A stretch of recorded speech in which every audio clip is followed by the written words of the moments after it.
In the 80s, action heroes weren't just tough, they were practically indestructible, and to me, Commando is one of the best. It's the pure, unfiltered essence of 80s action cinema. Enough to make Rambo look and think, what the f***? John Matrix is a larger-than-life cartoon come to life. He represents the pure fantasy of the 80s action hero. He easily convinces you that one man really can take on an entire army. With explosions, check. A bulletproof hero, check. And more importantly, villains with some really questionable fashion choices that definitely gets a double check for sure. Chainmail shirts may come back into fashion, so you better order yours today. Welcome back, John. So glad you could make it. Greg Knight here yet again, and we are going Commando. We're getting into Commando, and I will share some cool behind-the-scenes secrets, plus I'll drop some lesser-known facts about the film that even a die-hard fan like you might not even know. So grab your rocket launcher, buckle up, and remember, let's blow up some steam. No, so, hey, I f***ed that up, didn't I? Hold on. Let off some steam, Bennett. Okay, here we go. Let off some steam, Bennett. So let's set the scene. Arnold plays John Matrix, a retired Special Forces colonel who just wants to live a peaceful life in the mountains with his daughter, and yep, you guessed it, the peace lasts, about 90 seconds. And the next thing you know, a band of mercenaries show up and kidnap his daughter, who will only be released if John agrees to assassinate a political rival of our main villain, played by Dan Hedaya. Anything happens to my daughter, I got a 45 and a shovel. I doubt anybody would miss you.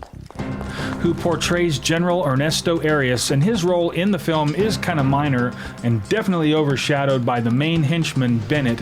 Then he'll be after you. Now, the only thing between Matrix and you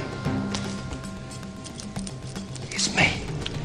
It is you that is afraid, Mr. Bennett. Directed by Mark L. Lester, who had already cut his teeth on gritty exploitation films and cult favorites like Class of 1984 and Firestarter, he carried that same raw, punchy energy into Arnold's one-man army adventure. Lester wasn't aiming for realism, he leaned hard into spectacle, pacing the film like a non-stop roller coaster of explosions, shootouts, and one-liners. His approach helped define Commando's campy charm and cemented it as one of the purest examples of 80s action excess. Without Lester's fast and loose direction, Commando, well, it might not have become the cult classic we know today. Remember, Sally, when I promised to kill you last? That's right, Major. You did. I lied.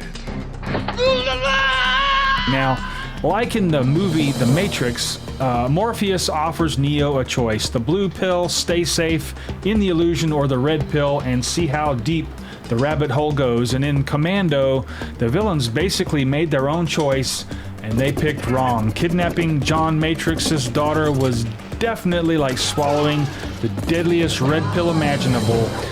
Once they picked that fight, there was no turning back, and unlike Neo, they didn't discover hidden truths about reality. They discovered just how many ways Arnold could blow up a bad guy in under 90 minutes. Arnold trained with the Navy SEALs for some of his weapons handling, and of course, it's true in 80s fashion, never reloading and mowing down squads like he's in a video game. The film was shot in just 45 days on a tight budget of around $10 million, and I bet you didn't know this, but the mansion at the end is the exact same one used in Beverly Hills Cop, and even appeared in Knight Rider. Now, here's the thing. Commando is ridiculous, it's cartoonish, it's unrealistic, and that's exactly why it works. He doesn't play John Matrix as a tortured or brooding type, he plays him as a father on a mission, but with a wink and a grin, and at just 90 minutes, the movie wastes no time. Kidnap happens, Matrix gears up, chaos ensues, and the movie is loud and silly and full of popcorn entertainment. The screenplay for Commando was written by Stephen E. D'Souza, one of the defining action writers of the 1980s. D'Souza had a knack for blending explosive set pieces with sharp, quippy dialogue. Do me a favor. Don't disturb my friend. He's dead tired. A style that became his signature. Now, just a few years after Commando, he would co-write Die Hard in 1988.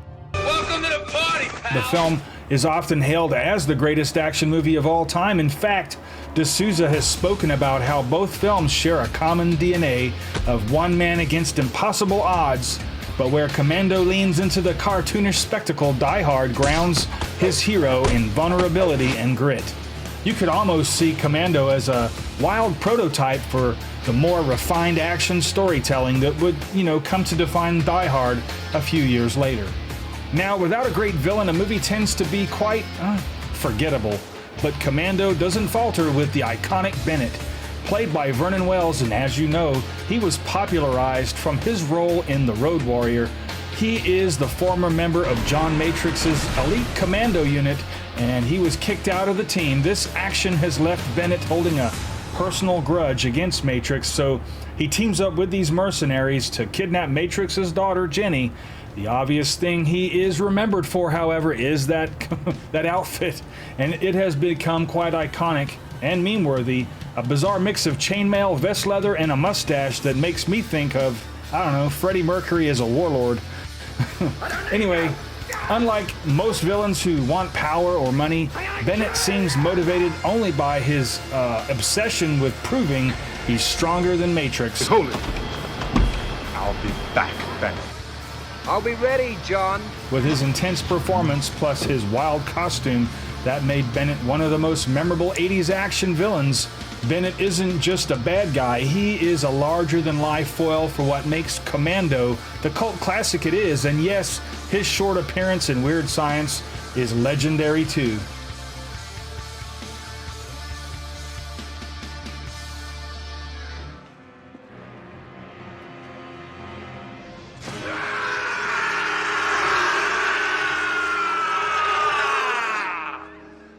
And at the end of the day, Commando isn't just remembered for Arnold's tree-carrying muscles or those endless one-liners. It's also the colorful supporting cast that gave the film its unique flavor. And Ray Don Chong's Cindy added, quite a good bit of comedy relief and unexpected charm. What was Schwarzenegger like to work with? Arnold. He's so great, so big, so golden. What a star. He's a movie star. What can I say? And even bit players like Bill Duke. Together they made Commando more, than just another action flick. It became a cult classic, and that still gets quoted, memed, and celebrated, 40 years later. Its legacy is proof that sometimes the loudest, silliest, and most exaggerated movies are the ones that never fade away. Commando isn't just an 80s action film, it's the 80s action film. And as always, I appreciate you taking your time to share this fun film with me. I am Greg Knight, and I will see you on the next one. Good night. Leave anything for us? Just bodies. I'd just like you to start up your unit again, John. All it would take is your coming back. This was the last time.